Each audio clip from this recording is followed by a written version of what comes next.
Bienvenue sur Mordu, le podcast des passionnés de glisse et d'outdoor. Mordu, mais aïe!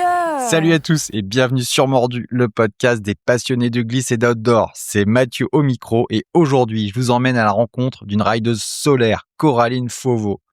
Coraline fait partie des meilleures windsurfeuses de vagues au monde. Elle a grandi entre la Guadeloupe et le nord de la France, s'est construite dans des conditions parfois hostiles jusqu'à décrocher un podium mondial. Mais cet épisode ne parle pas seulement de performance, il parle aussi d'un accident, d'une commotion cérébrale qui aurait pu mettre un terme à sa carrière et qui a surtout bouleversé sa vie. Pendant près de 3 ans, Coraline a dû se battre contre une blessure invisible, mal diagnostiquée, incomprise, avec des douleurs, des rechutes et un parcours médical particulièrement difficile. C'est un témoignage rare, courageux et je pense nécessaire.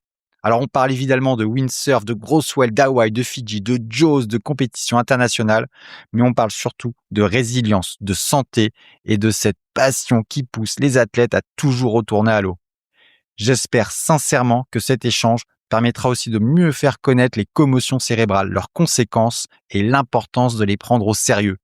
Je vous souhaite une très belle écoute et suis très heureux de vous proposer avec cet épisode avec Coco, un de mes préférés de la saison. Bienvenue sur Mordu. Merci. Très content d'enregistrer avec toi. Alors là, on est calé, on s'est fait un petit thé, on est en extérieur. Ah non, mais je suis fan. Il y a la trame qui souffle. Toi, t'es avec ta super veste devant, la Soros, t'es bien calé, là, t'es bien au chaud. Je suis encore sous la couette. Bah parfait, super. Bah, c'est un épisode un peu cosy. Avant que tu nous racontes ta carrière un peu et ce moment un peu de bascule pour toi, bah j'aimerais bien que tu me dises un peu comment toi t'as commencé le windsurf. Tu l'as découvert par hasard, je crois, lors d'un stage estival. Mais t'as quel âge et tu fais quoi cet été-là? À l'époque, j'avais 13 ans, il me semble. 13 ans. Et ma mère, elle cherchait comment faire pour pouvoir nous se débarrasser de nous pendant quelques temps pour que ce soit les vacances pour elle aussi. Ah bah ça, c'est un classique. Hein. Moi, je suis parent, je vois bien l'idée. Voilà, avec mes cousins. Et du coup, elle a dit, un stage de planche à voile. On était tous OK. Et en fait... c'est où? C'est en Bretagne? Non, c'était dans le nord de la France, à Ardelot. Et en fait, à ce moment-là, il y avait du vent onshore, des vagues du coup qui étaient montées. Et puis en fait, c'était une semaine terrible, mais va savoir pourquoi, j'ai quand même apprécié. Pour te dire, le moniteur, il nous avait dit, il y a trop de vagues pour que je m'occupe de vous. Alors vous devez passer les vagues avec votre matos de débutant pour qu'ensuite je puisse m'occuper de vous. Sauf que, tu prenais la moitié de la séance minimum pour réussir à faire ça. T'as quel âge quand tu fais ça? Mais 13 ans.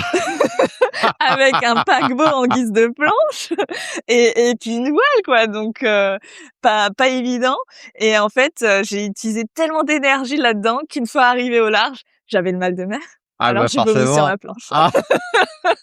C'est rigolo parce que, tu vois, c'était ma deuxième question. Parce que dans ton dossier de presse, c'est marqué, tu fais ce stage de windsurf et même si c'est ingrat, tu continues. Ingrat. Je me dis, pourquoi c'est ingrat? C'est pas si ingrat que ça, le windsurf. Mais là, ça l'était. Moi, j'ai fait de la planche à voile en Normandie, je vois très bien avec. Tu vois, avec soit il y a pas d'air, aussi, quand il y a du vent, c'est onshore, t'as du shore break de malade, de la houle, c'est l'enfer. C'est ça, et puis avec le courant, et puis quand c'est marée basse, faut descendre le matos, c'est loin. Donc ok, Agra, mais t'es basé dans le Nord à cette époque-là ou t'es? Ouais, j'étais basée dans le Nord. T'as grandi dans le Nord? Ouais, alors non, j'ai pas grandi dans le Nord. C'est très ambivalent, mais en gros, je suis née en Guadeloupe, je suis guadeloupéenne à l'origine. J'y ai passé toute mon enfance jusqu'à 11 ans, et ensuite j'ai déménagé dans le Nord parce que mon père a eu un accident de la route, il est décédé, donc on a décidé de se rapprocher de la famille dans le Nord. Et c'est une fois dans le Nord que en fait, je me suis rendu compte avec ce stage estival que ça me rapprochait un peu de la Guadeloupe que de me faire un sport nautique. Et je crois que c'est ça aussi qui m'a fait continuer. J'imagine un peu la sanction, quoi. Aller de passer de la Guadeloupe, je l'ai pas l'eau pris chaude comme ça à et tout l'époque. ça, à Ardelot, dans le Nord. Waouh! Je l'ai pas pris comme ça. Mais voilà, non mais voilà, et t'as quand même t'as ressenti un truc marin, Ouais, le contact de l'eau. Le contact de l'eau, de la nature en fait en général. Et puis en fait, j'ai toujours aimé la glisse. En Guadeloupe, je faisais du surf. J'ai toujours aimé la mer. En Guadeloupe, je faisais de la plongée sous-marine. Donc en fait, une fois dans le Nord, j'aimais bien faire du skate, et en fait, je sais pas, la planche à voile, ça s'est trouvé dans le juste milieu. Est-ce que tu fais très vite de la compète? Ouais, des compètes départementales en BIC de 93. Parce que je me suis retrouvée dans un club nautique. En fait, j'étais avec mon frère du coup, et en fait, nous deux, malgré ce premier stage assez folklore, on a vraiment apprécié la planche et on a voulu en faire à l'année. Et du coup, on s'est retrouvés au club nautique de Vimereux cette fois pour pouvoir en faire à l'année. Et leur condition, c'était qu'on fasse des compètes. Donc ouais, assez rapidement, j'ai fait les compètes d'abord en BIC de 93. Puis Et en c'est quoi les slalom. compètes? C'était de la course, de la régate? C'était de la régate, ouais. Ok, donc C'était de la régate un parcours à en faire. lac, ce genre de choses. Ouais, un parcours, et c'était très formateur. Et t'es tout de suite forte ou t'es C'est une plutôt bonne quelqu'un de très question. doué ou t'es une laborieuse? J'ai envie de dire que j'étais relativement douée. Ouais. Ah, c'est cool ça. Je déteste ces gens-là. Désolée. Je crois que, en tout cas, j'ai mon carton de coupe de compète départementale et régionale C'est bien plein. l'approuverait peut-être, mais aussi le fait qu'on ne soit pas beaucoup de femmes, l'air de rien, à faire la pratique, ça augmente les chances, on dira. Donc Non, mais tu te sentais à l'aise. T'as ah senti que ouais, et t'avais puis des j'adorais facilités ça en fait au là-dessus, final. et en plus t'aimais ça. Ouais, et c'est très marrant parce que quand je faisais du surf en Guadeloupe, on avait essayé de me mettre à la compétition et j'avais pas apprécié. J'aimais pas la compétition en surf, et en fait en planche à voile, ça a été un peu C'était une quoi la révélation. différence? L'ambiance? Je pense pas que ce soit l'ambiance, parce que l'air de rien, compétition de surf pour les gamins, c'est C'est sympa. marrant quoi. Ouais, c'est cool. C'est marrant, mais en fait, je crois que c'est le sport en lui-même où il y avait quelque chose qui me dérangeait, c'était ramer. Ah, ah ouais, c'est chiant dans la mer. Ramer, passer la barre. Or, en planche à voile, bon, j'étais en régate, Donc donc toi, tu voilà, mais préfères tirer ton matos dans le shore-break à Ardelot que ramer enfin, dans qui le l'eût lagon cru? en Guadeloupe. Ou Ok. alors, je me dis, c'est peut-être un quelque chose avec l'âge, la maturité qui est Ouais, oui, arrivée, qui a ouais, changé ouais, c'est aussi sûr. la perception de la compète. Mais ouais, Donc tu kiffes. je D'abord le départemental, j'imagine la compète nationale et puis après le circuit ouais. mondial. Comment ça se passe un peu cette Alors, ascension? du coup, en effet, d'abord départemental, ensuite régional, ensuite national. Mais quand j'étais au national, je commençais à avoir le niveau aussi de m'exporter dans de l'extrême glisse, donc du slalom. J'appréciais beaucoup plus les sensations du slalom que le côté régate de la BIC de 93.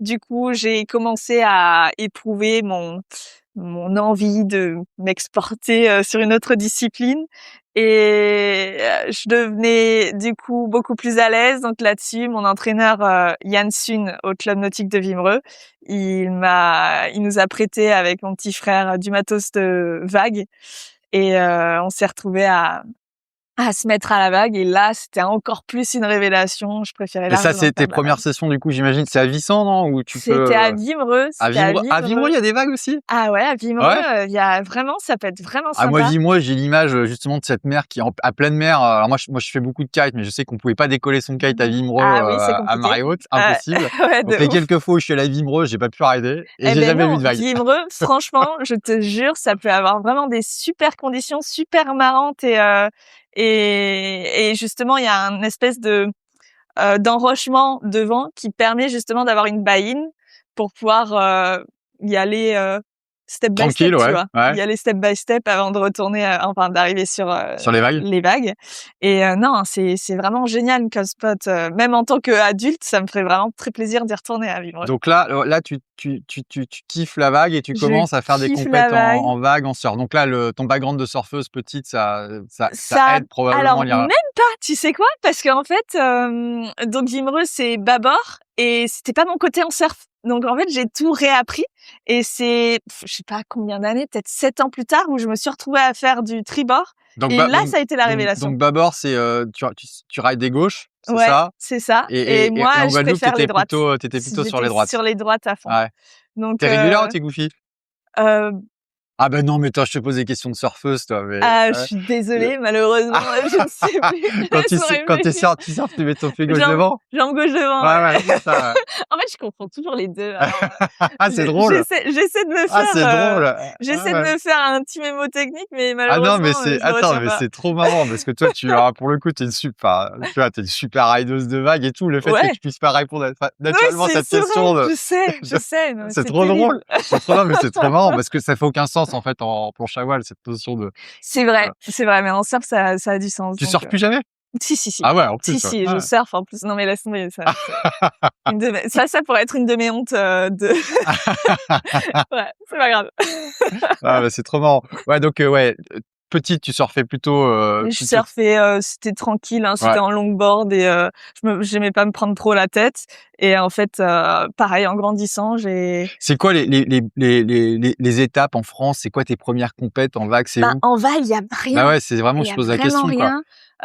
Il y a quelque chose qui s'est développé après grâce à Yann-Sin justement. Il y a eu des compétitions qui se sont mises en place. Il y avait la 800 Wave Classic. Bon, ça c'était pas grâce à Yann que ça s'est organisé, mais C'est il y où avait ça? la 800 Wave Classic à 800. À 800?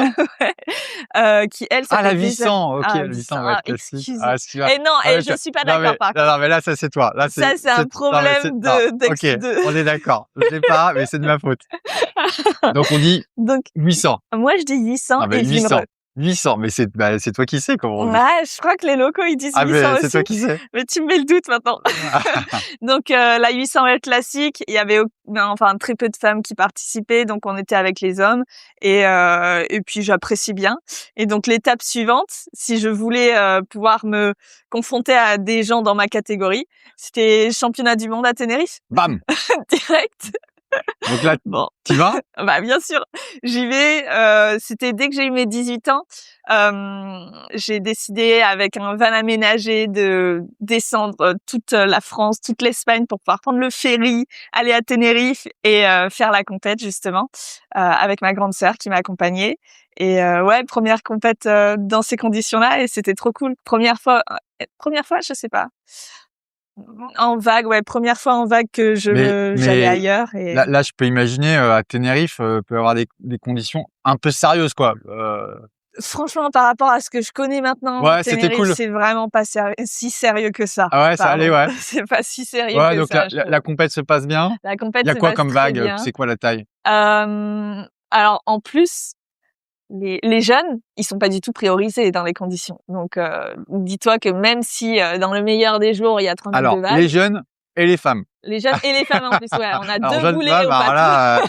là, tu es sûr d'arriver Donc au pire moment. Soit il y a donc plus de vagues, soit c'est un rideable. exactement. Donc voilà, finalement, on s'est peut-être entraîné dans des conditions relativement sympas, genre peut-être 2 mètres, quelque chose comme ça. C'est vrai que je me souviens plus avec la commotion cérébrale, j'ai un peu oublié certains trucs. Mais il y a un truc que je me souviens, c'est qu'à la compète, ils ont lancé les jeunes femmes dans des conditions pourries comme C'est-à-dire jamais. pas de vagues? Pas de ouais, pas Bon, de pas de vagues, vagues quoi. et puis tu faisais des turns dans des Ouais, donc tu as tricoté. ouais, Ouais. ouais, l'équivalent. Ouais, carrément. Mais bon, limite, c'était pas mal de pas non plus, se retrouver dans 3 mètres direct, Ça m'a permis de ne pas avoir peur, c'est sûr. voilà. Et ça s'est bien passé? Ça s'est très bien passé. J'ai fait, il me semble que j'ai fait 3e à cette époque-là. C'était en Ouais, 2017 la vérité, c'est que les gens qui ont appris à rider dans le nord de la France, et ils c'est que savent ils savent naviguer naviguer dans vraiment des vraiment trucs tout dans pourraves. beaucoup d'endroits. Ouais, non, mais c'est clair et net. Je te dis, en fait, Quand tu as grandi finalement à Hawaï, tu sais pas surfer du 40 exactement. centimètres, Et ça, c'est un truc, je suis débutant. super reconnaissante de ça, c'est que on pourrait se dire, elle a fait les choses à l'envers parce qu'elle a pas appris la planche à voile en Guadeloupe, là où t'es en maillot de bain et que la vie est douce. Elle a appris dans le nord de la France et à devoir mettre des combinaisons et à être dans des spots où il y a des courants de malades et du vent onshore. Bon, on a eu, ici, on a eu, Malo Guénolé, qui est Ouais, champion du monde de wingfoil, super fort, et lui, il ride toute l'année à la boule. Et en fait, il dit: «Ma force, moi, c'est d'avoir, c'est ouais. ridé toute l'année à la boule, dans toutes les conditions». Bah, c'est ce que je trouve aussi pour moi. C'est vraiment en fait, les choses sont bien faites parce que je sais pas si j'aurais eu cette niaque si j'avais appris dans des conditions simples. Tu es rentré sur le tour, les étapes mondiales, Ouais, gentiment après, hein, ah, je parce que j'étais en parallèle à mon slalom, aussi. Je faisais, tout le tour, français national, en slalom. Donc ça me prenait beaucoup de temps, un peu d'argent, quand même tu payes et comment ça? hem il y a donc quand mon père est décédé, lui comme il était médecin, il a fait en sorte qu'on puisse avoir des rentes éducation. Donc j'ai eu la chance dans cette malchance-là d'avoir déjà des rentes en fait où tous les mois j'avais de l'argent parce que j'étais étudiante quoi. Ok. Donc ça et puis avant que je sois majeure, c'était ma maman qui nous accompagnait dans toute la France, qui aimait bien nous voir avoir une passion et qui voulait nous pousser T'as là-dedans. combien de frères et sœurs? Au moins 3, de ce que j'ai J'ai compris. 2 petits frères et une grande sœur, ouais. Ah ouais, vous êtes 4, On est maman 4. solo, Maman et solo qui avec t'emmène les compètes et tout. ouais, carrément. Et c'était que toi ou c'était tout le monde Il y avait mon petit frère aussi qui était là-dedans, Ouais. mon plus grand petit frère. Et puis ensuite, mon plus petit frère, il s'y est mis aussi. Ok. Donc ouais, finalement, on était tous. Et ta maman, c'est une rideuse Ça l'était quand elle était plus jeune. Ouais. Et en fait, l'histoire un peu triste, c'est que son père n'était pas d'accord pour qu'elle ait du matos à elle pour continuer la planche à voile. Et du coup, peut-être que ça a Ah influencé bah, je pense que quand ces t'es réponses de ouais. maman derrière, Ah hein. ouais. Ah, c'est génial. Ouais. Donc, Ouais, donc donc t'as eh, perdu ton papa, mais gros soutien de ta maman. énorme soutien de ma maman. Sans elle, j'aurais pas été là où je suis aujourd'hui, quoi. Parce que même finalement, je sais pas si de son vivant, mon père, il aurait accepté que je m'implique autant dans la planche à voile. Pourquoi? Parce que les études pour lui, c'est important, hein. Ah, C'était important, hein. médecin, Médecin, il avait beaucoup je pense, d'espoir pour ses enfants qui allaient se retrouver à peu près au même niveau d'études que lui, tu vois? J'imagine. Après, j'avais 11 ans quand il est décédé, donc je sais pas, mais je pense que j'ai la présence d'esprit d'émettre quand même des doutes là-dessus. Et ça te questionne ça? Pas plus que ça. Je pense que s'il avait, enfin, non, pas plus que ça. Non, mais ça et ma question, c'était à ce moment où tu commences à y dédier pas mal de temps, est-ce que tu te questionnes par rapport à Par rapport ton à père qui avait ses anticipé les opinions à lui? choses, et tu te dis: Mmh. «Bah, moi, en fait, j'ai 18 ans et je vais peut-être pas faire une fac de médecine, mais» Je crois qu'en fait, j'étais trop bornée Ouais, donner trop de l'importance à ce OK. questionnement-là. Parce qu'en fait, il y a aussi je me suis rendu compte durant mes années lycée que j'étais très studieuse que si j'avais l'équilibre de faire un coup de planche, au minimum 2 ou 3 fois par semaine, quoi. Donc en fait, en plus, j'ai eu vraiment les 2 exemples. L'exemple où j'essayais de faire mes études sans planche à voile et avec. Et en fait, j'étais beaucoup plus productive avec de la planche à voile, quoi. Donc Ah, tu as vite compris que c'était un équilibre pour toi. j'ai compris devant, tu sais, comment? Parcoursup, Ouais. le site pour donner nos choix d'études. J'ai compris à ce moment-là, j'étais en ah bah non, en fait, je peux pas faire de grandes études parce que si c'est pas à côté de la mer et si j'ai pas le temps pour, ça va pas le faire, quoi. Je vais perdre la boule. Et du coup, ouais, je me suis retrouvée à faire d'abord une licence sciences et vie parce que très scientifique, Ouais. voilà. Et en fait, je je voyais pas d'avenir. En fait, les avenirs de métiers que je voyais, c'était on m'apprenait que c'était en fait des stages où limite c'est moi qui payais pour être à ces postes-là parce que moi je suis très femme de terrain. Je me voyais bien faire des expéditions pour suivre les baleines ou ce genre de choses. Et en fait, ils m'ont dit il y en a très peu qui peuvent le faire et en plus limite tu payes pour y être. Ouais. Alors j'étais C'est bon. pas bon du comme ça Alors, pour gagner je ta me vois vie. pas être enfermée en labo. Donc là-dessus, je me suis tournée plutôt dans des études très standards, à distance, parce que je me suis rendu compte aussi que j'étais très douée à distance et je me débrouillais limite mieux seule que dans un cadre à l'école, quoi. Et du coup, je me suis retrouvée à faire des études à distance dans le digital et le commerce. Trop bien, donc tu as fait un master, Je suis allée jusqu'au bachelor. bah, c'est bien! Ouais, Ah bah, attends, ça tu va. les as fait tes études, Ouais. quoi. Bah, Et attends. en plus, très, très drôle parce que, les faire à distance, ça m'a permis aussi de voyager. Comme je disais, avec les rentes éducation que j'avais des sous tous les mois pour pouvoir, faire mes études. Mais du coup, j'ai décidé d'aller faire mes études en Guadeloupe ou alors, faire mes études en van dans la France, ce genre de choses. Bon, mais là, il y en a Et 2-3 qui vont écouter ça, là, ça ah va. ouais, Soit si c'était c'était beaucoup de génial. regrets ou de vocation. C'était vraiment, vraiment top et c'est ça aussi qui m'a amené un nouveau job, avec un fou de la planche à voile qui en fait se trouve être le boss d'une compagnie de jets privés en Guadeloupe et à Saint-Barth. Genre le truc improbable. Et le gars, il m'a vu naviguer, il a fait, t'es complètement folle, tu fais quoi cet hiver? Je cherche un stage. Il m'a dit, ok, je t'embauche. Et c'est comme ça que je me suis retrouvée à avoir un job à côté de un peu Responsable marketing digital?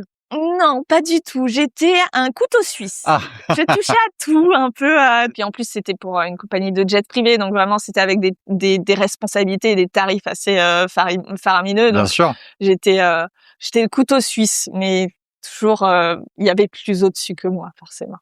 La première fois que tu te retrouves à Hawaï, à Fidji, dans des conditions sérieuses. Ouais, je me souviens. Vas-y, Alors, raconte-moi. déjà, pour arriver à parce qu'il faut sauter le pas entre juste être en voyager grand max en Europe et puis faire une traversée de l'Atlantique, c'est quand même une sacrée étape. Et en fait, ça déjà, c'est j'avais une meilleure amie qui faisait de la planche à voile comme moi en compétition. On avait toutes les deux nos rêves de destination, aller au Chili, aller à Pacasmayo, etc. On était vraiment à Hawaï évidemment et on était vraiment à fond là-dedans. Et il se trouve que elle a eu un accident de la route et elle en est décédée. Et ça m'a fait après 1 an plus tard, une fois que, je sais pas, les émotions, elles soient passées, ça m'a fait un électrochoc et j'étais un peu en mode genre, en ton hommage, en ton honneur, je veux aller à ces destinations qui étaient nos destinations de rêve. Donc c'est ça qui m'a fait, aller à Hawaï. Je savais, par exemple, pour Hawaï, avant j'avais été au Pérou, c'était royal. Vraiment l'étape du Pérou est vraiment top parce qu'on se retrouve tous dans un même hôtel qui est face au spot, avec la vague qui fait 200 mètres de long. Aïe! Je fais une petite pause dans l'épisode pour remercier les copains et partenaires qui soutiennent Mordu. Un grand merci à Picturide pour leur soutien sur cet épisode. Picturide, c'est une app qui permet de progresser dans ses sports de glisse grâce au retour de riders et coachs expérimentés à distance. Tu charges tes sessions, tu échanges avec des pros et tu reçois des feedbacks personnalisés en surf, foil, skate, wing kite et plein d'autres disciplines. Perso, j'ai testé en dog start et en subfoil et j'ai trouvé les retours hyper concrets.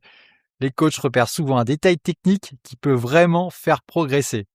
Tu repars ensuite avec quelques axes de travail précis à tester dès la session suivante. Vraiment, c'est hyper stimulant. Si vous voulez découvrir ça, rendez-vous sur picturide.com. Et Le spot est paumé, hein. Enfin, il est y a rien, quoi. c'est désertique, mais en fait, c'est vraiment une petite bulle de bonheur pour un windsurfer que d'aller à Pacasmayo. Et typiquement, t'as un endroit pour pouvoir ranger le matos une fois que tu sors de l'eau. Donc en fait, ta voile ne se dégrade pas entre le moment où tu arrives et le moment où tu repars. Et puis quand tu rentres en combinaison, l'eau est un peu fraîche, et en plus t'es un peu plein de sable, tu te rinces dans la piscine directement avec la combi. Enfin, c'est inimaginable comme c'est genre, je ne sais pas si avant d'avoir vécu cette expérience-là, j'aurais pu espérer avoir quelque chose d'aussi beau, quoi. Donc d'abord, ouais, Pérou, la vague était tellement longue, je me souviens que ça me brûlait les jambes. J'étais en il va falloir refaire de la prépa physique parce que ça va pas du tout. Je faisais des breaks entre mes turns pour pouvoir soulager mes jambes. Et puis après le Pérou, j'étais en je vais aller à Hawaï. Mais j'avais aucun contact ou autre pour pouvoir dire de m'organiser pour aller à Hawaï. En plus, c'est un sacré montant, budget. Et en fait, justement au Pérou, j'ai rencontré Morgan Noiro qui se trouve être mon copain maintenant. Mais donc après le Pérou, il y avait l'Allemagne. En Allemagne, on s'est un peu rapprochés. Moi, j'étais en mode, je vais à Hawaï, j'ai aucune organisation. Hawaï, c'est dans 3 semaines, mais j'y vais, c'est sûr. Puis, Hawaï, c'est dans 2 semaines, j'ai aucune organisation, mais j'y vais, c'est sûr. Et puis, au final, Morgan, il m'a, avec ses parents, ils ont pu me prêter un studio. Et du coup, j'avais plus qu'à payer mon billet et payer la voiture de loc, quoi. Et à Hawaï, là aussi, c'était un nouveau rêve qui se réalisait, quoi. C'est naviguer à Okipa, c'est dingue. Je t'avouerai que je me souviens pas des premières sessions que j'ai fait là-bas parce que du coup, j'en ai fait un paquet. Mais j'en suis encore aujourd'hui, j'en suis fan de ce spot. Ouais, et t'as eu le temps de faire ça de manière progressive. Tu t'es pas retrouvé du jour au lendemain à devoir faire un hit dans 4 mètres. Non, encore une fois, les femmes, Ah en ouais. compétition Ah sont ouais. jamais dans des conditions extraordinaires. Ah ouais. Ça s'améliore avec le temps. Ouais. Mais du coup, en fait, c'est vrai que cette première compétition-là, on s'est retrouvés encore une fois à naviguer dans des vaguelettes. Heureusement, au Pérou, on nous avait respectés, donc voilà.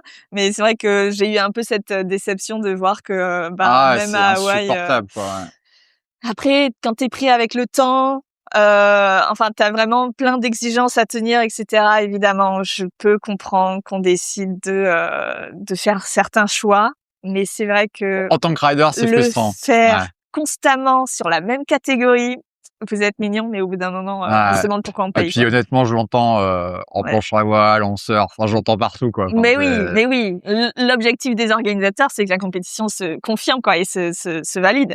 Mais bon, voilà, En 2023, t'es 3e mondial, je crois. 3e T'es mondial. à ton top, t'es au top. C'est quoi ton état d'esprit quand t'arrives à Grande Canaria en juillet pour les championnats du monde?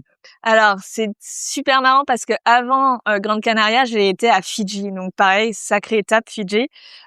Fidji, c'est là où j'ai navigué dans les plus grosses vagues de toute ma carrière jusqu'à maintenant. Et c'est ça aussi qui m'a fait un déclic pour me dire j'ai trop envie de naviguer Jaws.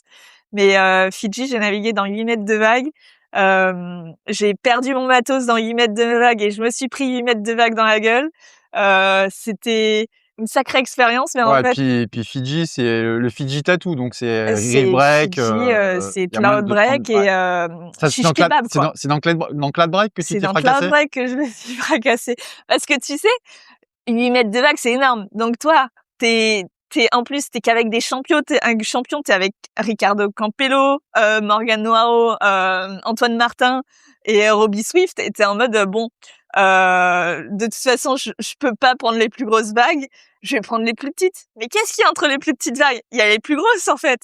Donc moi, j'étais trop contente. J'avais pris ma petite vague de 4 mètres. J'avais bien navigué dessus. J'étais pas allée trop à l'intérieur parce que la vague elle est rapide là-bas, donc tu peux te faire bouffer.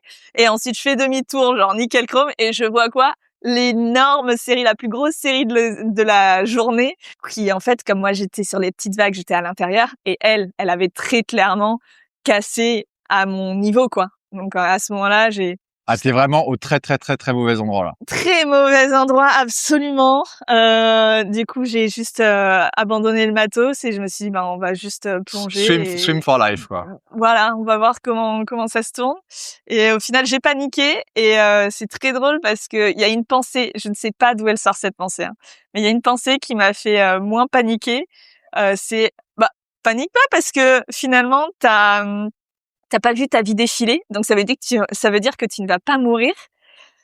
Tu vas t'en sortir, tu sais pas comment, mais tu vas t'en sortir. Et c'est ça qui m'a fait plus paniquer et juste être dans l'instant présent et assumer mes choix débiles et juste nager jusqu'à ce que ça se calme. Et T'as pris la série sur la tête? j'ai pris la série sur la tête. Et il y a eu aussi une autre pensée où je voyais du coup les gars, je crois que la première vague c'était Titoun, Antoine Martin et la deuxième c'était Morgan et j'étais en waouh, même un photographe il peut pas avoir cet Ah. angle de vue, elle est magnifique. Antoine Martin, on a enregistré avec en Guadeloupe, chez Ouais. lui, il y a 4-5 ans. Du coup, j'ai un peu poncé ses vidéos et mais c'est tellement le rider. Le Ilen qui s'est passé à Fidji justement, la plus grosse vague qu'il ait prise, on ne me voit pas mais je suis en train de nager à l'intérieur. Alors tiens, moi j'ai lu un super bouquin, je sais pas si tu l'as lu, je te le conseille, je le conseille à tout le monde. Ça s'appelle Les jours barbares, Barbarian Days. Ah, je l'ai vu Il et est génial. je Génial. suis dans la lecture à fond avec mes problèmes de tête, donc je vais les jours barbares, Ah ouais, vraiment, je te le je conseille. vais télécharger Ouais, carrément. ouais, il est génial. Et il y a un passage où il explique qu'en fait, la puissance des vagues, en fait, elle est au carré. C'est-à-dire que une vague d'1 mètre que tu prends sur la tête, Ouais, elle dégage une puissance, mais une vague de 2 mètres, c'est pas 2 fois plus, c'est au carré, c'est 4 fois ouais, plus. ouais, je Donc capte. une vague de 8 mètres, potentiellement, c'est 64 fois plus de Ah ouais, puissance. elle était forte, hein. Ah ouais, ça t'a déglingué? Ça m'a déglingué. En plus, ce qui me posait problème, c'est que alors déjà, en plus, très mauvais choix de notre part d'y aller sans sécu. Ah, t'as pas de sécu, Ah mais là? non, aucun jet ski. Moi, je me suis pris 8 mètres de vagues. Alors, peut-être 2 ou 3 vagues comme ça, et ensuite 6 mètres, puis 4 mètres. Oh. Mais 8 vagues au total. Et t'avais un airbag au moins ou... Non, Rien. Ah, t'es en shorty, quoi. J'étais, ouais, en shorty, limite en maillot, quoi. Non, mais Et ridicule. t'as pas perdu ton maillot. Non, tout Ah, va belle bien. peur. Tout va bien. Et je ne me suis pas fait exploser sur le riff aussi, C'est fou, parce que ça. ça, c'est un autre truc. Mais J'aurais ok. pu. Enfin, j'ai une énorme chance. Mais quelque part, je me dis, une fois que t'as vécu ça une fois, ça doit quand même te mettre dans un mindset, dire, bon, ça a pas dû être agréable, mais ça t'a pas traumatisé Non, dans le sens où tu t'es dit, c'est ça passe, en fait. de ouf, parce que finalement, c'est ça qui m'a décidé à me dire, oh, faut absolument que j'aille à Jaws. Ouais. Donc, tu vois. Et ouais, donc pas de sécu et une période assez petite, l'air de rien, ce qui faisait que je pouvais que prendre genre 3 respirations entre les vagues. Et ensuite, je repartais en machine à laver. Et c'est vrai que normalement, quand tu te retrouves dans les vagues, petit tips, t'essaies de plonger un maximum pour essayer de passer sous le rouleau. Ouais, Mais enfin, en fait, rouleau, 8 passer mètres, sous le rouleau de 8 mètres, vous êtes mignons, mais avec tous les efforts du monde, j'y ouais, arrivais pas, quoi. c'est impossible. Voilà. Du coup, et puis en fait, fallait choisir entre respirer et prendre de la profondeur. Je choisissais de respirer plutôt. Ils te disent quoi, Quand je retourne sur le bateau? Antoine, Morgane, ils te Alors racontent, déjà, là. Morgane, il Ils m'a sont un en peu mode engueulé. les mains en l'air, genre waouh, ça, ils sont hyper excités ou ils sont en mode hyper inquiets. Hyper inquiet, Ouais. méga inquiet. Extrêmement inquiet, surtout que Morgane, en fait, il m'a vu prendre ma vague et apparemment, il m'a hurlé dessus pour pas que je la prenne parce que lui, il avait Ouais, vu il avait vu la le vague truc. de derrière. Ouais, ils ont l'habitude, les gars. Ouais, ils ont l'habitude. Moi, maintenant, c'est vrai que je le mets dans mes automatismes aussi maintenant de regarder les vagues derrière moi, mais je l'avais pas mis à ce moment-là, quoi. Et donc méga inquiet, ils savaient pas dans quel état ils allaient me retrouver, et ils m'ont retrouvée toute rigolante et un peu sous le choc évidemment, mais rigolante une fois sur le bateau. Et avec le bateau, on a été chercher mon matos, mais mon matos, il était intact. Intact. Parce qu'en fait, quand je me suis pris la plus grosse vague de la série, la grosse vague, elle a juste emmené le matos méga loin, ce qui fait qu'en fait, les autres vagues n'ont jamais atteint mon matos. Donc, très drôle. Et il commence à dégréer pour moi et je suis en mode, ah bah, j'arrête. Ils sont, ouais, peut-être. Je suis en mode, si mon matos est intact, je peux y retourner. Et j'y suis Tu retournée dans la foulée. et t'as resurfé une vague, J'ai cool. resurfé des vagues, ouais, ça faisait pas si longtemps que ça qu'on était sur le spot, on avait passé la journée et j'avais pas à attendre sur le bateau. En plus, j'avais le mal de mer sur le bateau. Je vomissais genre, Ah, toi, t'as le mal de mer, toi. cette journée-là, pour te dire, je me rappelle, j'ai gréé et en fait, j'étais en mode, j'enfile le mât, je mets la rallonge, mais tu sais, mettre la rallonge, tu dois te concentrer sur une petite partie qui bouge. Ah bah, je me retrouvais à vomir et puis je continuais, je mettais le wish, je vomissais encore un peu. C'était ridicule. Les gars, ils me voyaient sur le bateau, ils se disaient, mais dans quel état elle va sur l'eau, quoi, c'est pas possible. Et en fait, ça s'est bien déroulé et je suis retournée et ils étaient, ouais, super fiers de moi. C'est Ricardo Campello, il m'a dit, ah, you have big balls. Ah, Merci. Je sais pas si je devrais Ricardo prendre en Campello, c'est voilà, vraiment compliment, un mais ouais. mythe Ah, c'est marrant, c'est du très web marrant. riding. Mais ouais, j'ai un peu conscience aussi que moi, je suis quelqu'un qui est pas trop froid aux yeux au niveau de la taille des vagues. Tu me mets devant un spot comme Pozzo, j'ai peut-être un peu plus peur de la violence du spot que devant un spot comme Fidji où en fait, même si la vague peut être violente, elle est quand même assez smooth, je trouve. Et ouais, c'est pas comme Pozzo. Et c'est un vrai, je pense, un vrai avantage, en tout cas, ouais, de surfer dans ce type de vague, d'y croire, en Très fait. clairement. Parce que si Très t'y crois, en fait, ça... Ouais, voilà, c'est ça. Ça passe, quoi. En fait, un des problèmes de quelqu'un qui se retrouve à naviguer sur un spot qui peut être un peu dangereux, je le vois par exemple avec Okipa, les gens, ils ont très peur des cailloux. En fait, faut désacraliser la grosse vague ou le caillou. Et une fois que tu l'as désacralisé, t'es bien plus naturel dans tes mouvements et t'es bien plus, finalement, bien plus doué. Alors moi, je désacralise bien, c'est-à-dire que je te surfe l'épaule, mais alors... Ah, mais c'est très bien de commencer comme ça. je surfe à 90 degrés. Ouais, une fois, je me suis fait bouffer à Wanai où... oh, waouh, j'adorais naviguer. T'as jamais navigué à Maurice? Ah, si, Wanai, Morne. si, en fait, bien sûr. À Wanai, ouais. J'ai été dans des conditions où, au niveau de la santé, ça allait pas trop avec ma tête.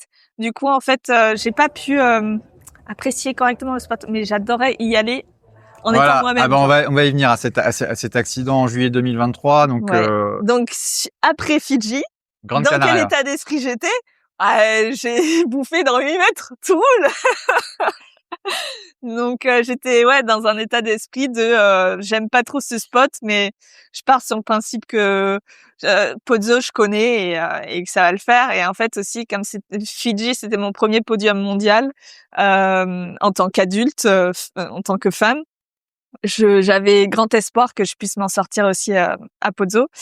Et puis au final, j'étais au quart de finale.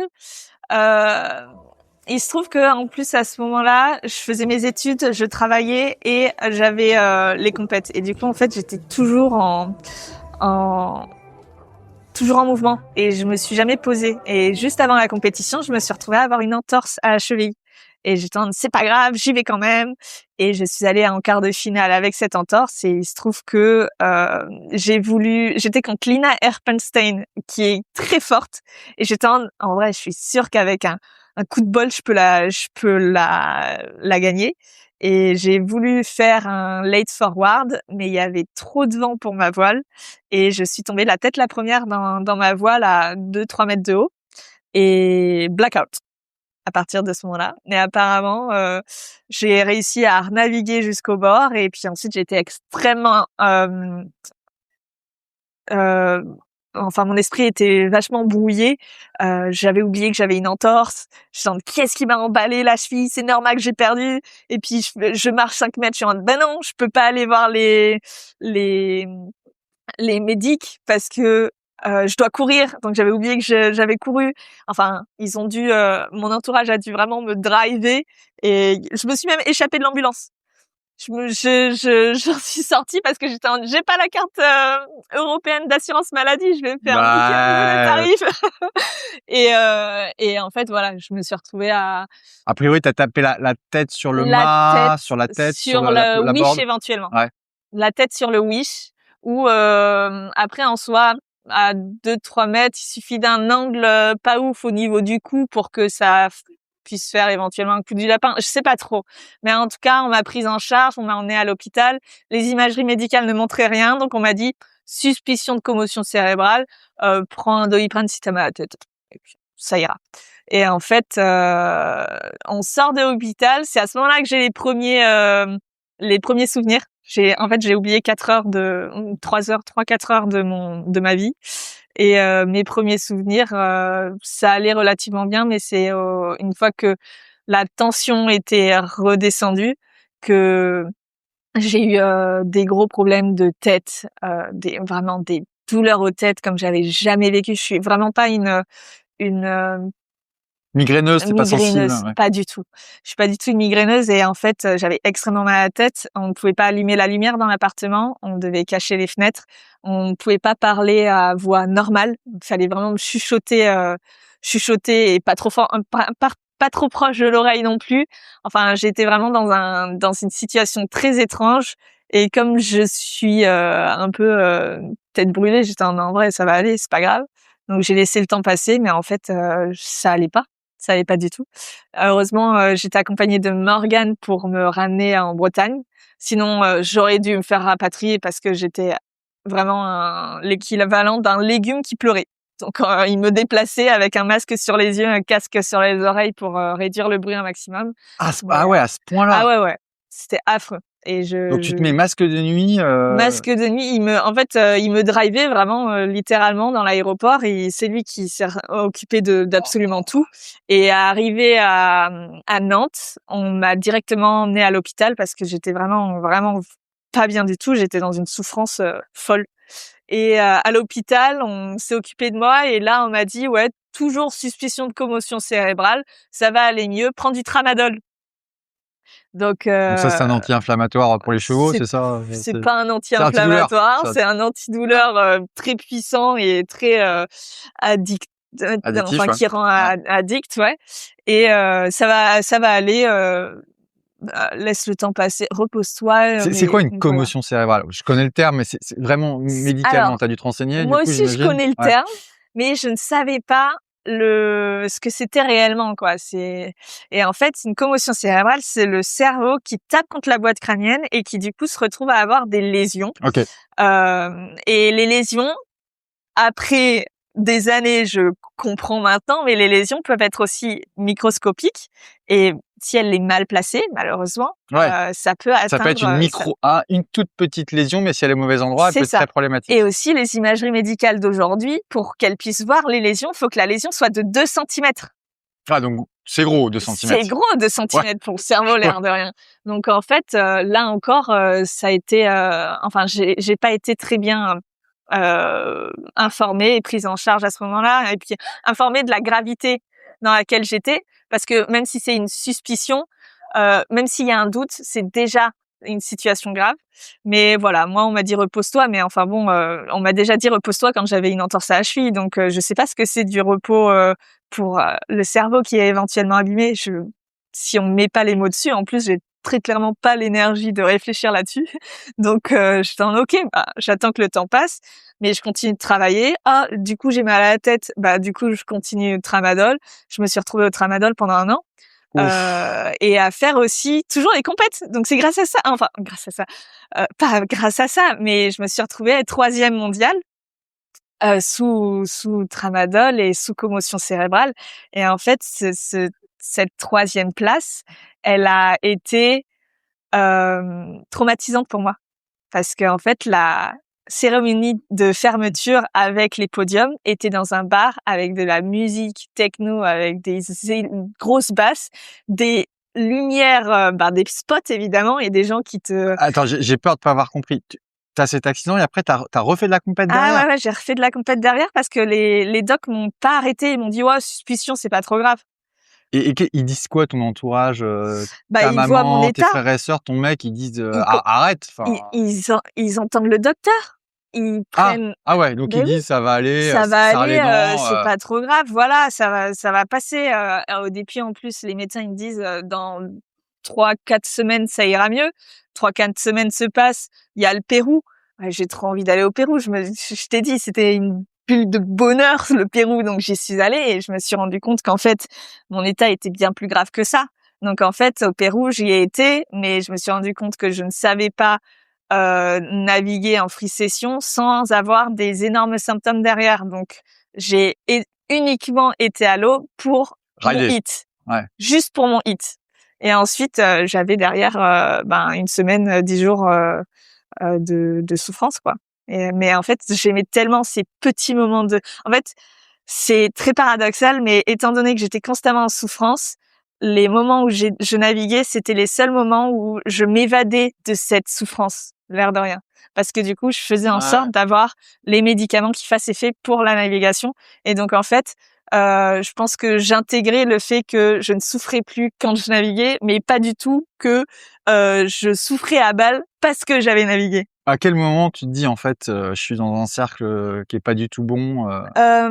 Alors ensuite j'ai eu la grande finale à Hawaï qui m'a fait 3e place. Là j'ai été absolument traumatisée par à la fois la compétition, mais en fait finalement la compétition c'est pas ça qui a été le plus neurostimulant. C'est la cérémonie de fin qui était peut-être 10 jours après les finales. Donc j'ai eu 10 jours de repos et la cérémonie de fin m'a valu 2 semaines alitées à ne Donc même... c'est ce que tu décrivais là, la musique, le bar, les exactement. l'effervescence. J'en suis sortie mais en pleurant toutes les larmes de mon corps, j'en pouvais plus. Les gens ils me regardaient bizarre parce qu'ils étaient en mode quoi, elle est pas contente d'être 3e, c'est quoi ce bordel? Mais parce qu'en fait c'est une blessure invisible, une souffrance invisible, et c'est comme les migraineux, on ne comprend pas forcément les migraineux quand ils sont en pleine migraine et qu'ils sont ils sont super nonchalants, ce genre de choses. Et en fait j'étais dans la même situation et ça m'a mis 2 semaines à alité. Donc là-dessus j'ai commencé à vouloir en parler aux médecins du sport, etc. Parce qu'en plus je faisais partie de l'équipe de France de la Fédération française de voile. Donc j'étais je vais avoir le soutien. Mais quand j'en parlais, on me disait c'est une suspicion, ça va passer. Et c'est jamais passé. Donc c'est au bout d'1 an où je revenais pour une énième prescription de tramadol, et en même temps ça fait 1 an que je suis sous tramadol, c'est pas possible, je peux pas continuer comme ça. Et elle m'a dit c'est vrai que ça fait 1 an, tu dois avoir une sacrée dépendance, faut que t'arrêtes, et c'est psychologique tes symptômes. Bah ouais. Et là j'étais tu t'écoutes un peu. Non, mais là ça va pas du tout, elle a juste pas du tout les bons conseils. Donc c'est là-dessus que je me suis retrouvée à essayer de trouver d'autres gens. en même temps, j'avais des gros vertiges. Quand je me retrouvais dans une machine à laver, alors que j'ai été dans une machine à laver de 8 mètres, ça allait nickel. Là, dans les mini, juste faire une petite culbute dans l'eau, ça me désorientait. Je savais plus où était le haut, le bas, le ou quoi que ce soit. Ou en fait, du coup, quand je me retrouvais à tomber dans les vagues, être dans la zone, être dans les vagues, ça me donnait des crises d'angoisse parce que je ne savais plus m'orienter dans l'espace. Ultra perturbant pour quelqu'un qui a toujours aimé être dans les vagues, etc. Donc, je me suis retrouvée à faire de la kiné vestibulaire, donc pour tout ce qui est oreille interne et équilibre. Et ce kiné-là se trouvait être déjà sensibilisé aux commotions cérébrales parce que lui, il en a eu plus jeune, qui a été très mal accompagné. Donc, il m'a compris de A à Z. Il m'a dit, on va prendre les choses au sérieux. Moi, j'ai pas eu la chance d'avoir quelqu'un qui m'a pris au sérieux. Mais toi, je vais te prendre au sérieux. Mais c'était qu'1 an plus tard. Et donc, là-dessus, il a pu lancer la machine pour que je puisse voir des gens compétents, en fait. Parce que neurologue, faut avoir la prescription du médecin. Mais le médecin, il croit que je suis juste folle. Donc, ça marche pas. Donc, ouais, ça a été 3 ans de combat. C'est au bout de 2 ans où j'ai trouvé un neurologue à Paris qui est spécialisé dans les commotions cérébrales, qui a une thérapie à l'infrarouge, en gros, au niveau de la tête et du système digestif pour essayer d'améliorer, en fait, de désinflammer la zone. Parce que les lésions inflamment du coup le cerveau et c'est ça qui peut donner les symptômes. Entre autres. Donc, il y a les lésions et l'inflammation en elle-même du cerveau qui fait que tout est alerte et ultra sensible, quoi. Aujourd'hui, ça va mieux? Aujourd'hui, ça va mieux. Je souffre plus. Donc ça, c'est bien. Tu t'es sorti des médocs et tout? Oui, totalement. Sauf au niveau de, je dirais, parce que, alors, pour l'instant, j'ai encore des symptômes. Et notamment, un des symptômes que j'ai, c'est de l'angoisse très intense parce que l'inflammation du cerveau donne le message qu'il y a quelque chose qui va pas. Donc, je suis ultra alerte pour le moindre pet de travers et ça m'angoisse. Donc, je suis pas sortie des des anxiolytiques pour l'instant, mais je suis totalement sortie des antidouleurs trop puissants. Et en fait, aussi, avant de trouver ce neurologue-là, j'avais trouvé un autre médecin spécialisé dans les commotions cérébrales, mais encore un peu dans le vieux temps, qui était en mode, faut que tu te mettes au repos neurologique. Et repos neurologique, c'est des siestes, des activités extrêmement peu stimulantes pour le cerveau, pas d'écran du coup évidemment, et tu te reposes jusqu'à ce que tu n'aies plus mal à la tête. Et ça a pris 2 mois de repos comme ça pour finalement ne plus avoir mal à la tête. Et il m'a fait faire des tests cognitifs et il m'a dit c'est un peu cata là tes résultats cognitifs, t'as des gros problèmes d'attention, de concentration, de multitâche, de mémoire à court terme, de mémoire à long terme, de vocabulaire. Et il est en mode faut que tu continues 4 mois comme ça à faire des siestes, des trucs très peu stimulants. Donc ce que je me retrouvais à faire par exemple, c'était du coloriage mais avec un modèle à côté parce que juste moi choisir les couleurs, c'était trop Un effort. un effort cérébral pour moi. Donc en fait, fallait que j'ai le modèle à côté. Bah il me dit qu'il faut colorier en rouge, très bien, je colorie en rouge et Mais basta. cette lésion, elle se répare ou c'est plutôt ton cerveau, ton corps qui se reprogramme autour de cette lésion? Comment ça se passe? Alors, elle se répare, mais il y a aussi une adaptation du cerveau autour de ça. Et en fait, j'aime bien comparer ma commotion, comment elle a été gérée, avec une jambe cassée qui a été gérée sans l'immobiliser. Donc, elle a guéri d'une manière pas folle, avec toujours du coup des grosses séquelles, de mobilité et de douleurs éventuelles. Donc en fait, je pars un peu sur le principe que voilà, ma commotion À a la fois été tu gérée. t'adaptes et à la fois tu t'écoutes pour. C'est ça. Et donc là, je suis toujours dans une démarche. Je croyais m'en être sortie. Qu'est-ce qu'il aurait fallu faire? Parce que tu dis ça. Est-ce que Ça a été très mal géré. Qu'est-ce qu'il aurait fallu faire? C'est déjà ne pas minimiser mes symptômes, pas dire ah ça va, c'est pas grand-chose. Et puis derrière, me mettre au repos neurologique strict dès le début. Donc en fait, ce qu'on a fini par faire parce que de toute façon je supportais rien, donc me mettre dans le noir avec très peu de stimulation en tout genre. On arrête les écrans et puis on contacte les médecins compétents en fait aussi. T'as créé une assoce Intact en surface. Ouais, toute jeune mon assoce. Tu l'as créée quand? Je l'ai créée enfin c'est une association que j'ai à l'origine qui était autour du sport au féminin, mais j'avais pas fait d'action autour de ça et en fait j'ai remigré cette association pour que ce soit autour des commotions cérébrales pour que du coup je l'ai créée il me semble que c'est en janvier que ça s'est mis en place correctement avec mon site internet, etc. Et en fait, cette association-là a vraiment pour but de déjà informer les pratiquants ou même pas forcément les pratiquants parce que un accident ça peut arriver vite. J'ai eu des témoignages de personnes qui juste en fermant son coffre, il s'est pris le coffre sur la tête et il a eu une commotion qui était trop légère pour être prise au sérieux par les médecins et ça fait 2 ans qu'il est en problème avec ça. Une nana qui de base est sportive professionnelle en football et elle courait dans la rue, elle s'est pris un poteau, idem. Gros Ouais, problème, commotion, ça peut arriver à tout le monde. ça Enfin, c'est arrive à tout pas le monde. les Donc commotions cérébrales, on a beaucoup entendu parler l'année dernière avec Sébastien Chabal qui raconte qu'il a ou même récemment la skieuse, j'ai oublié comment elle s'appelle, mais la skieuse qui était qualifiée au JO et qui a eu une commotion cérébrale il y a 8 mois peut-être et elle a dû se déclarer hors forfait pour ouais, mais donc je trouve qu'on en entend plus. Mais tu vois, moi je découvre avec toi le fait que oui, moi pour moi c'était Sébastien Chabal ou les boxeurs quoi. Enfin, ouais, tu ouais, de ouf, prends des parpaings sur la tête, à un moment, bah, t'as le cerveau qui se met à déconner et c'est sûr. carrément. Mais le fait d'avoir un choc, toi là tu me dis t'as pris ton wishbone. Bon, un wishbone, c'est pas non plus un coup de batte de baseball. Et puis même Tu exactement vois. et même si c'était à la hauteur de 2-3 mètres, j'ai déjà fait des chutes Ouais, bien plus impressionnantes. ouais, tu vois. Je trouve pas ma chute la plus impressionnante que ouais, je la trouve pas très Et je trouve que impressionnante. tu vois que t'aies pas eu d'écho médical, qu'on t'ait pas. Enfin, je trouve ça Ouais. hyper Oui, mais hyper parce que intéressant. encore une fois, c'est invisible et en Ah ouais. fait, c'est très mal reconnu. En fait, je pense que déjà en tant que windsurfer, on a tous déjà eu une commotion cérébrale dans notre pratique parce que l'air de rien, c'est quand même un peu traumatisant, hein, la catapulte que tu peux te retrouver à faire ou une mauvaise chute. Le coup du lapin aussi peut amener une commotion cérébrale ou ce genre de choses. Donc en fait, on a tous pu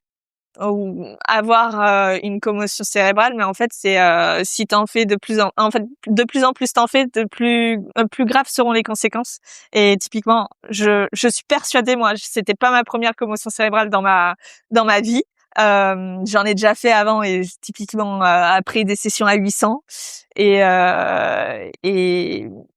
en fait j'avais des symptômes, mais j'étais c'est rien. Ouais, j'ai mal à la tête, ça passera Voilà, quoi. j'ai mal à la tête, ça traîne, j'arrive pas trop à dormir ou je suis somnolente, je sais pas. Est-ce que tu aurais dû mettre un casque? Alors, je croyais, je m'en voulais beaucoup autour de ça parce que, en plus c'est en compète, tu as prévu de dépasser un peu tes limites alors que tu as une cheville en vrac, voilà, je m'en suis beaucoup voulu et en fait, quand le neurologue a commencé, celui de Paris là, le Cador, il a commencé à me permettre d'aller mieux. Il m'a dit: «OK, tu peux naviguer mais tranquille». Je fais: «Ouais, si je mets un casque, c'est bon». Il m'a dit: «Non, non, c'est pas bon avec un casque parce que le casque, limite, ça te rajoute du poids autour de la boîte crânienne et du coup, en fait, ça crée plus d'inertie quand tu fais un choc et du coup, le cerveau, il va quand même bouger, et taper contre la boîte crânienne. Donc en fait, le casque, ça peut être non recommandé si, tu te remets d'une commotion cérébrale et que tu es encore, sensible autour de ça, Il quoi. s'appelle comment ce professeur? Le docteur Sherman. Docteur Sherman. C'est Et j'imagine que si des personnes se reconnaissent des proches, ouais. ils peuvent contacter la sauce et Ouais, tu peux ouais, ils les peuvent aider à contacter la s'orienter. sauce, ils peuvent déjà juste se renseigner sur le site internet. J'ai fait tout un tas de fiches pratiques pour le blessé et pour l'entourage, pour que tout le monde comprenne, parce que déjà le blessé il comprend pas ce qui se passe en tant que, enfin ce qui se passe pour lui. Mais imagine l'entourage. Ma famille, j'ai une chance monumentale qui sont à l'écoute et qui sont pas du tout dans le jugement ou ce genre de choses.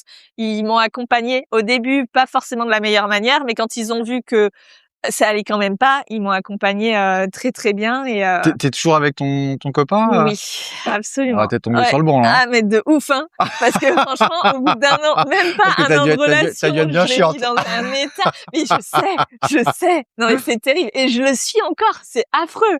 Je m'en veux quand même encore là parce que je me permets, enfin je n'arrive pas à vivre la manière que j'aimerais. Bah ouais. Genre là, je suis au défi, je suis trop heureuse, mais je vais pas pouvoir aller sur l'eau. J'ai un petit pincement de cœur par rapport à ça. Mais à côté, mon doudou, il fait quoi là? Il va aller à Fidji, vivre sur un catamaran pendant la compète. Et moi, j'adorerais vivre ça. C'est affolant. Je vois un peu tous les. Je crois que j'ai un peu de FOMO, ouais, Ah de manque bien sûr, j'espère, enfin j'espère. de Ou alors voir tout ce que je manque, tu tu serais vois. Bouddha quoi, enfin Ah c'est pas fuck. possible quoi. Ah Terrible. ah non, Mais ouais donc là, tu décidé de reprendre la compète en mars, ouais, 26 tout à à fait. Maui? Ah bah oui, Ça s'est bien mais passé? alors, comme ça faisait 2 mois que j'avais plus aucun symptôme, mon neuro, il m'avait dit, hem: «Passe 1 mois sans aucun symptôme et je te clear pour la compète». Je suis en mode: «OK, nickel, je vais faire en fonction de ça».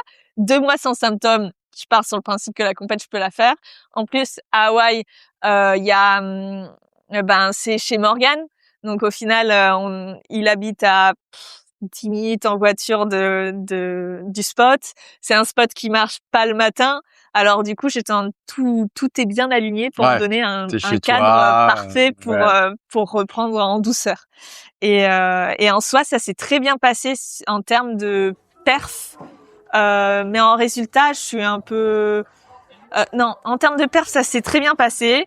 J'ai fini 7e. Je sais que j'aurais été capable d'aller jusqu'au podium, mais en fait, j'étais plus focus sur le fait que ça doit bien se passer au niveau de ma tête et de mes symptômes que, enfin, les Que résultats, la perf quoi, ouais bien sûr. c'est vraiment accessoire. Et du coup, pour te dire, c'est la première compète que j'ai fait où je ne suis pas tombée à une seule de mes vagues. Alors Ouais. que d'habitude, je suis mais un manche quand je suis en compète, j'ai toujours je sais pas, je tombe dans mes virements de bord ou ce genre de choses. Et là, j'étais super dans l'instant présent, super calée, nickel, et aucune chute bête.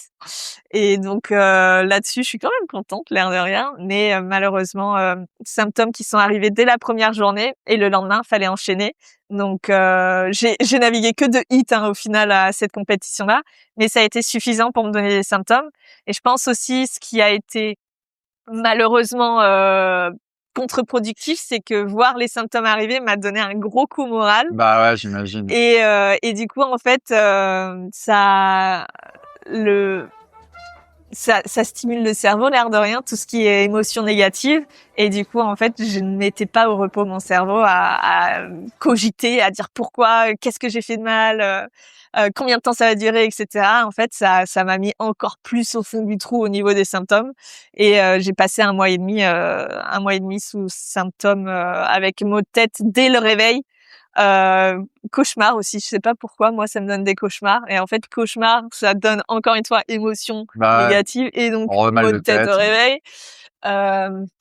Avec des problèmes cognitifs, genre j'étais pas capable, par exemple, d'aller faire les courses.